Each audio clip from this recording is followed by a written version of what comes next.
Introdução. Um hadith do santo profeta Mohammed, que a paz e as bênçãos estejam com ele, encontrado em Jami' at-Tirmidhi, número 3235, contém uma súplica abrangente e todo abrangente do santo profeta Mohammed, que a paz e as bênçãos estejam com ele. Se colocado em prática, ajudará um muçulmano a alcançar um caráter nobre. De acordo com o hadith encontrado em Jami' at-Tirmidhi, número 2003, o santo profeta Mohammed, que a paz e as bênçãos estejam com ele, aconselhou que a coisa mais pesada na balança do dia do julgamento será o caráter nobre. É uma das qualidades do santo profeta Mohammed, que a paz e as bênçãos estejam com ele, que Alá, o Exaltado, elogiou no capítulo 68 Al-Qalam, versículo 4 do Alcorão Sagrado. E de fato você tem um grande caráter moral. Portanto, é dever de todos os muçulmanos adquirir e agir de acordo com os ensinamentos do Alcorão Sagrado e as tradições do santo profeta Mohammed, que a paz e as bênçãos estejam com ele, para alcançar um caráter nobre. Grande súplica. Duas metades do Islã. A primeira parte da súplica é um pedido a Alá, o Exaltado, para fornecer a alguém a habilidade de realizar todas as boas ações e abandonar todos os pecados. Esta é uma declaração abrangente, pois essas duas podem ser consideradas duas metades do Islã. Quem receber isso terá sucesso neste mundo e no próximo, pela misericórdia de Alá, o Exaltado. A primeira coisa a ser notada é que o santo profeta Mohammed, que a paz e as bênçãos estejam com ele, está ensinando aos muçulmanos a importância de entender que a inspiração, o conhecimento, a força e a oportunidade de realizar ações justas e abster-se de pecados, vêm todos de Alá, o Exaltado.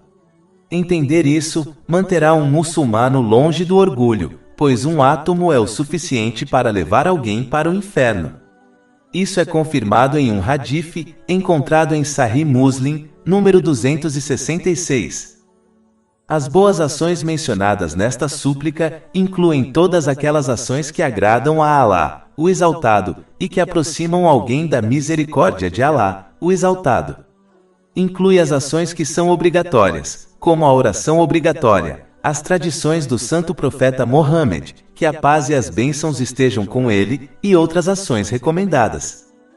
Abster-se de pecados inclui todas as ações que Alá, o Exaltado, não gosta e que afastam alguém de sua misericórdia. Isso inclui tanto os pecados maiores, que são perdoados por meio do arrependimento sincero, quanto os pecados menores, que podem ser apagados pela realização de ações justas. Capítulo 4 An-Nisa, versículo 31. Se evitardes os pecados maiores que vos são proibidos, nos removeremos de vossos pecados menores e vos admitiremos a uma entrada nobre, no paraíso. Pode-se entender que esta súplica inclui uma intenção sincera de agradar a Alá, o Exaltado, através das ações de alguém, seja realizando ações justas ou abstendo-se de pecados, pois as ações só têm valor quando feitas com uma boa intenção. Isto é confirmado em um hadith encontrado em Sahih Bukhari, número 1. Amar sinceramente os pobres. A próxima coisa mencionada nesta grande súplica é a capacidade de amar os pobres por causa de Alá, o Exaltado. Amar os pobres é uma excelente indicação da sinceridade de alguém. Isso ocorre porque uma pessoa não espera que um pobre lhe dê algo em troca de sua ajuda, pois eles são pobres. Então, aqueles que ajudam os pobres por quaisquer meios disponíveis a eles, estão mais próximos da sinceridade, ou seja, agindo por causa de Alá, o Exaltado, do que aqueles que não ajudam os pobres. Na verdade, o amor é uma emoção muito difícil de controlar. Então quem o controla e ama aquelas coisas que Alá, o Exaltado, ama como os pobres, alcançou uma fé forte. Na verdade, amar por Alá, o Exaltado, é um aspecto do aperfeiçoamento da fé de alguém, de acordo com um hadith encontrado em Sunan Abu Daud, número 4181. De fato, o santo profeta Mohammed, que a paz e as bênçãos estejam com ele, aconselhou em um hadith encontrado em Jami' at-Tirmidhi, número 2352, que amar e estar perto dos pobres fará com que alguém seja atraído para perto de Alá, o Exaltado, no dia do julgamento. Seu alto status com Alá, o Exaltado, é indicado em outro hadith encontrado em Sahih Bukhari, número 5196. Ele aconselha que a maioria dos habitantes do paraíso são os pobres. E eles entrarão no paraíso 500 anos antes dos ricos, de acordo com um hadith encontrado em Sunan Ibn Majah, número 4122. O hadith citado anteriormente também menciona o pedido do santo profeta Mohammed, que a paz e as bênçãos estejam com ele, para viver, falecer e ressuscitar entre os pobres. Então quem realmente ama os pobres está seguindo os passos do santo profeta Mohammed, que a paz e as bênçãos estejam com ele. Capítulo 76 ao Insan, versículos 8 a 9. E Él les dá comida a pesar do amor por Él a uno aos necesitados, aos órfaos e aos cativos. Diciendo, nos vos alimentamos somente pela feis e aprobasao de Alá. Não desejamos de vos recompensa ou gratidão. De fato, o santo profeta Mohammed sempre acompanhou os pobres e se esforçou para suprir suas necessidades. Isso é confirmado em um hadith encontrado em Sunan An-Nasai, número 1415. É importante notar que esse amor deve ser demonstrado por meio de ações, não apenas palavras. Um muçulmano deve ajudá-los de qualquer maneira que puder, como apoio financeiro e emocional. Amar os pobres também pode remover a arrogância, pois pessoas arrogantes não gostam de se associar aos pobres. Essa era a atitude de alguns dos não-muçulmanos de Meca que não gostavam dos pobres. Capítulo 43, Az-Zukhruf, versículo 31. E eles disserão, porque este Alcorão não foi enviado a um grande homem de uma das duas cidades. Associar-se aos pobres e necessitados inspira as pessoas a adotar a gratidão pelo que possuem. De fato, o santo profeta Mohammed, que a paz e as bênçãos estejam com ele, aconselhou em um hadith encontrado em Jami' at-Tirmidhi, número 2513, que uma pessoa deve observar as pessoas que possuem menos coisas mundanas do que elas.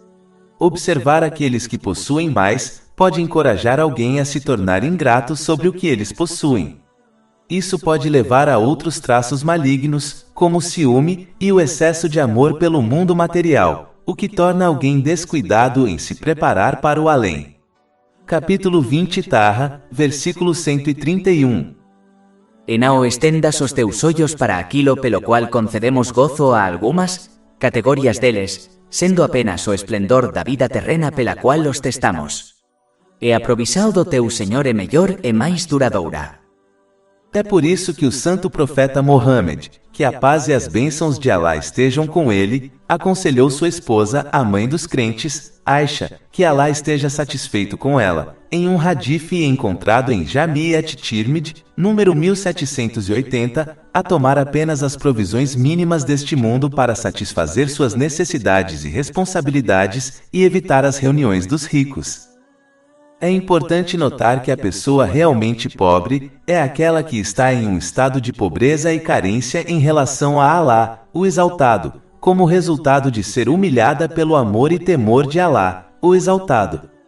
Elas só precisam de Alá, o Exaltado, o que as torna necessitadas. E são despreocupadas quando se trata do mundo, então a esse respeito elas são ricas, mesmo que possam ser financeiramente pobres. O perdão e a misericórdia de Alá, o Exaltado. O próximo aspecto desta grande súplica é pelo perdão e misericórdia de Alá, o Exaltado.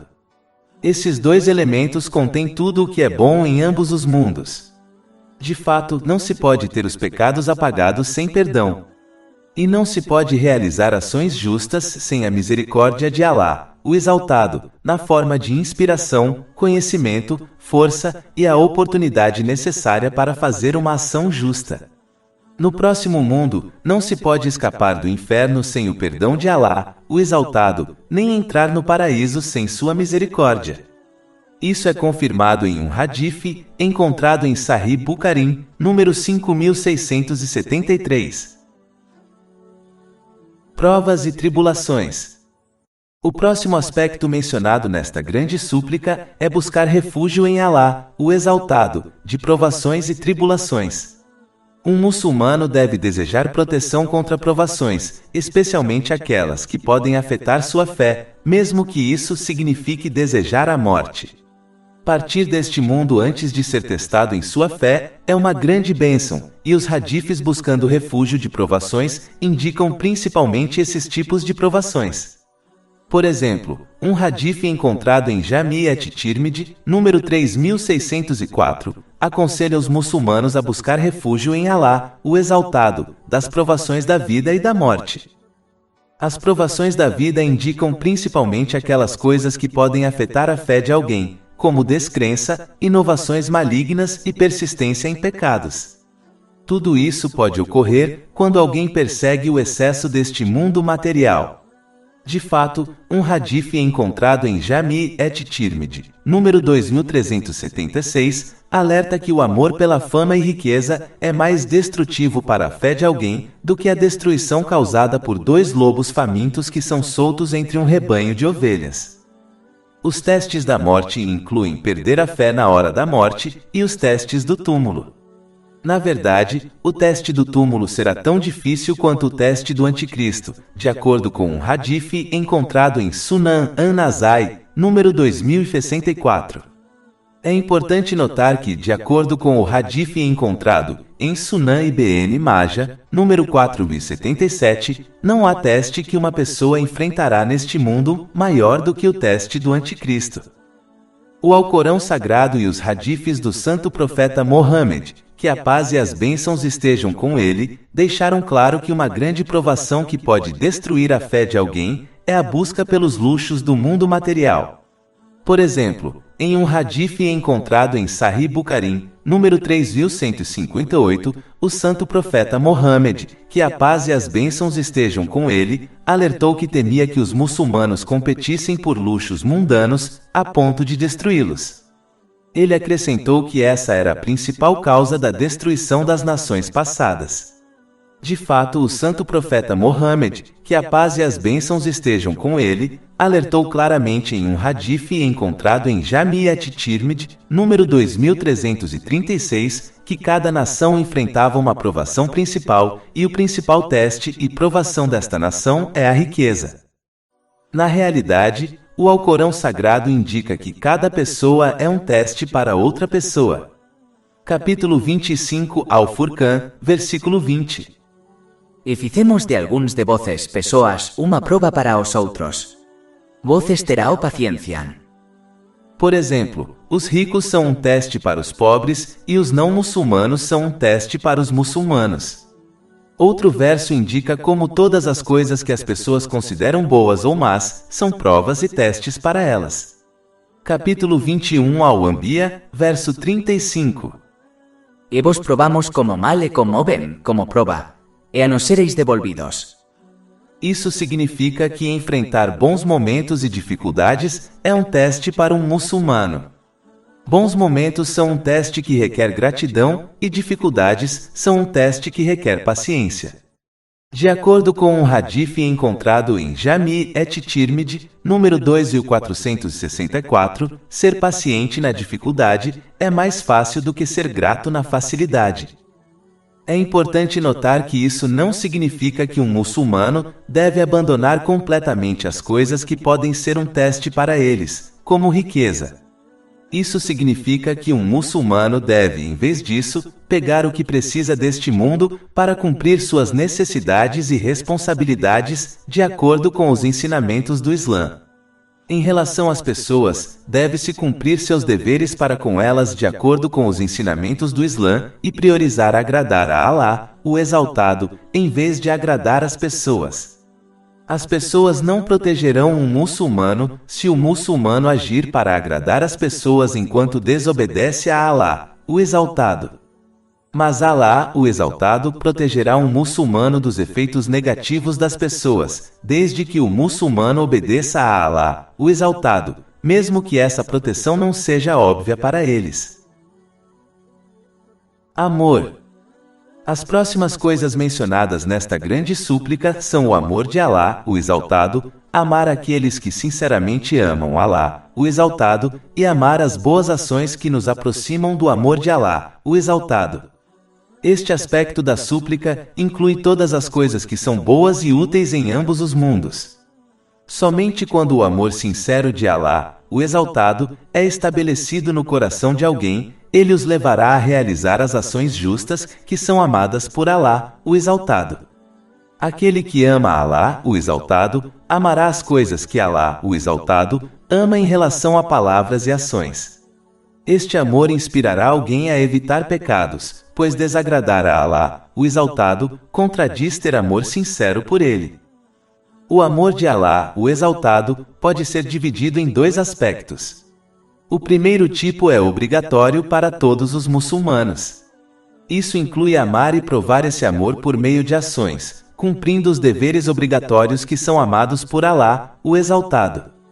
Inclui não gostar e se abster de todas as ações que Alá, o Exaltado, odeia, ou seja, pecados. Portanto, sempre que alguém falha em aderir a isso, mostra que seu amor por Alá, o Exaltado, é deficiente. Corrigir esse amor requer que se faça arrependimento sincero e se esforce para cumprir esses dois aspectos importantes para que possam aperfeiçoar seu amor por Alá, o Exaltado. O segundo aspecto do amor a Alá, o Exaltado, é se esforçar para realizar ações virtuosas voluntárias para o prazer de Alá, o Exaltado. Cumprir os deveres obrigatórios, abster-se de pecados e realizar ações virtuosas voluntárias levam à obtenção do amor de Alá, o Exaltado. Isso é confirmado em um hadith encontrado em Sahih Bukhari, número 6502. Amar a Deus, o Exaltado, inclui estar contente com o decreto de Deus, o Exaltado, pois sabemos que ele foi escolhido por nosso amado, Deus, o Exaltado.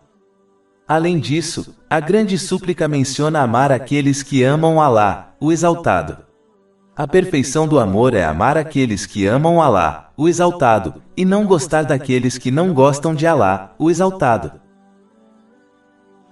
Mais de 400 e-books, audiolivros, infográficos, podcasts e blogs gratuitos disponíveis em nosso site www.sharkpod.com.